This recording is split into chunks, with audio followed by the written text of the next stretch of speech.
اللہ الرحمن الرحیم.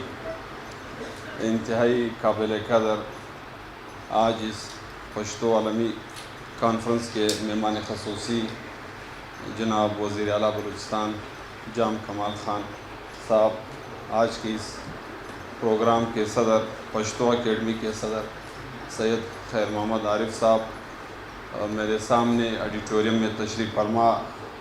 انتہائی قابل قدر ادیب، لکھوال، شاعر، چاہے وہ ہمارے کابل سے آئے ہوئے مہمان ہو، پشاور سے آئے ہوئے مہمان ہو، ہمارے کوئٹہ اور جنوبی پختونخوا بلوچستان کے کونے کونے سے آئے ہوئے ہمارے بزرگ ساتھیوں، دوستوں، اور سب کی اجازت سے یقیناً چونکہ جام صاحب نے بات کرنی ہے، میں آپ اور جام صاحب کے درمیان اپنے آپ کو حائل کرنا نہیں چاہتا ہوں.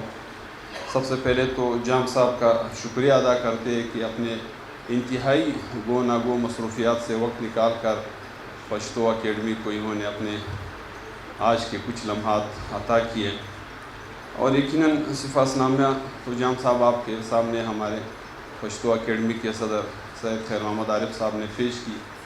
اسی امید اور اسی تمنا کے ساتھ ہماری بھی یہی خواہش ہے کہ حد الوسع جس حد تک ممکن ہو سکے کہ ہم یہاں کے پشتو اکیڈمی ہو، چاہے بلوچی اکیڈمی ہو، چاہے بروئی اکیڈمی ہو، چاہے ہمارے ہزارگی یا جتنی بھی یہاں پہ اسے بھی چھوٹی چھوٹی قومیتیں ہیں، اس کی ترقی و ترویج کے لیے بحیثیت حکومت اور خاص کر بحیثیت وزیر اعلیٰ بلوچستان آپ ایک ایسا کردار آپ سے ادا کرنے کی ہمیں توقع ہے کہ یہ تاریخ میں یاد رکھا جائے گا. کیونکہ کچھ چیزیں ہم سر زمین تو کرتے ہیں لیکن اس کی تاریخ میں کوئی حیثیت اور قدر کل کے مستقبل میں پھر نہیں ہوتی ہے. لیکن کچھ چیزیں اس طرح سے انسان کر جاتا ہے کہ پھر زندگی بھر اس کو یاد رکھا جاتا ہے.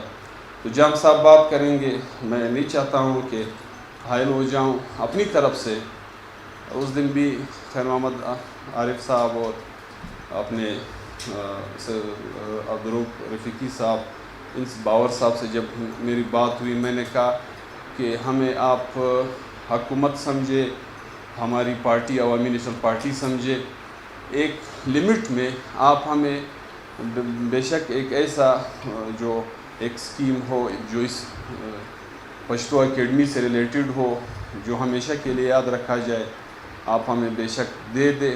اور انشاءاللہ اس پر ہم پارٹی کی طرف سے جو ہمارے ایم پی ایز ہے، وزراء صاحبان ہیں، ہم بھرپور تعاون کریں گے. اور اپنی طرف سے ایک اعلان کرنا چاہتا ہوں.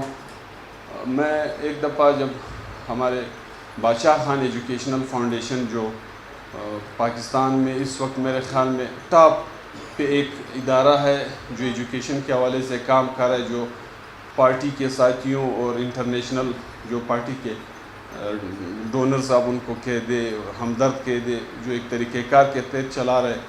تو اس میں جب انتخابات کے بعد بحیثیت ایم پی اے ہم نے پارٹی کے مرکزی کونسل میں ایک اعلان کیا تھا کہ جب تک میں ایم پی اے رہوں گا 50,000 روپے ماہانہ ہم بادشاہ خان ایجوکیشن فاؤنڈیشن کو دیتے رہیں گے.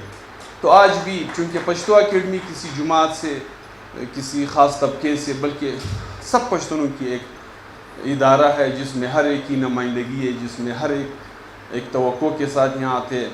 تو آج کے بعد یعنی بلکہ اسی یکم سے، ابھی تو 5 تاریخ ہے، یعنی اس یکم سے جب تک میں ایم پی اے رہوں گا اپنے تنخواہ سے 50,000 روپے اس پشتو اکیڈمی کو میں دیتا رہوں گا. تو اسی الفاظ کے ساتھ میں مرتبہ پھر مجھے یہ چند الفاظ آپ کے سامنے گوش گزار کرنے کا موقع فراہم کرنے پر پشتو اکیڈمی کا شکریہ ادا کرتا ہوں.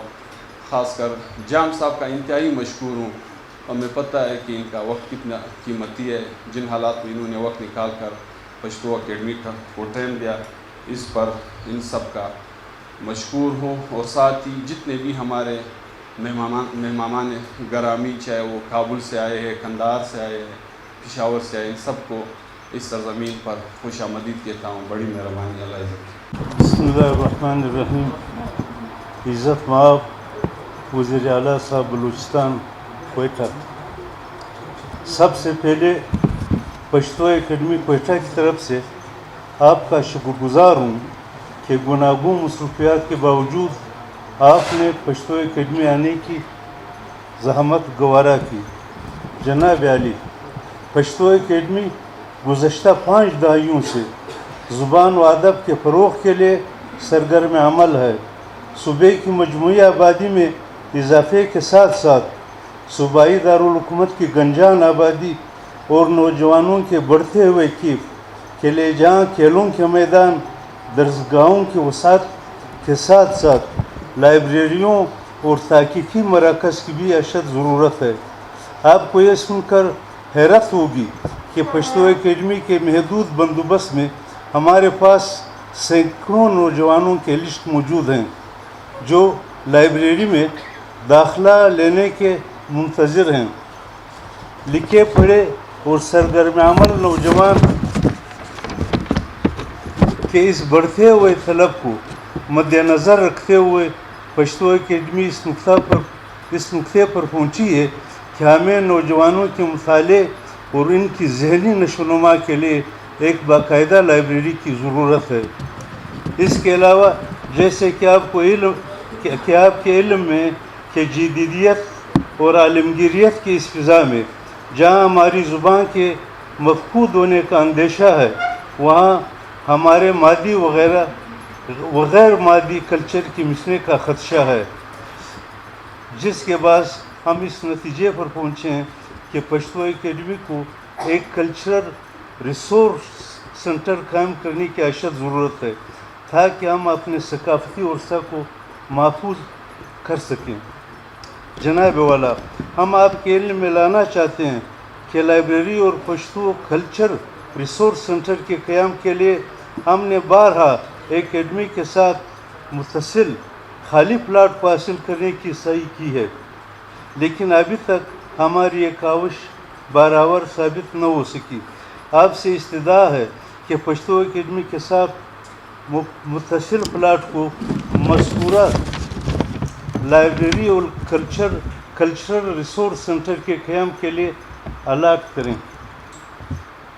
اس کتابی کے لیے فنڈز مہیا کر کے ہمیں مشکور ہونے کا موقع عطا فرمائیں۔ جناب عالی، پشتو زبان کی خواندگی، نوجوانوں کی ادبی تربیت اور زبان و کلچر کے فروغ کے مد نظر پشتو اکیڈمی کا یہ مصمم ارادہ ہے کہ ہم بلوچستان کے مختلف اضلاع میں پشتو اکیڈمی کے مراکز کھول لیں تاکہ زبان و ادب کے فروغ اور امن و امان کے قیام کے لیے نوجوانوں کی تربیت کی جا سکے۔ اس کے لیے میں دیرپا اور منظم پروگرام کی ضرورت ہوگی۔ اکیڈمی کو اس ضمن میں مالی وسائل درکار ہوں گے، جس کے لیے پشتو اکیڈمی ایک انڈومنٹ فنڈز کو قائم کرنے کا ارادہ رکھتی ہے اور اس فنڈ میں ہمیں حکومت بلوچستان سے مالی مدد درکار ہوگی۔ جناب عالی، امید ہے کہ مذکورہ منصوبوں کو پائے تکمیل تک پہنچانے کے لیے آپ کی حکومت پشتو اکیڈمی کے ساتھ ہر ممکن تعاون کرے گی۔ میں ایک بار پھر پشتو اکیڈمی میں آپ کو خوش آمدید کہتے ہوئے آپ کی تشریف آوری پر آپ کا شکریہ ادا کرتا ہوں۔ والسلام۔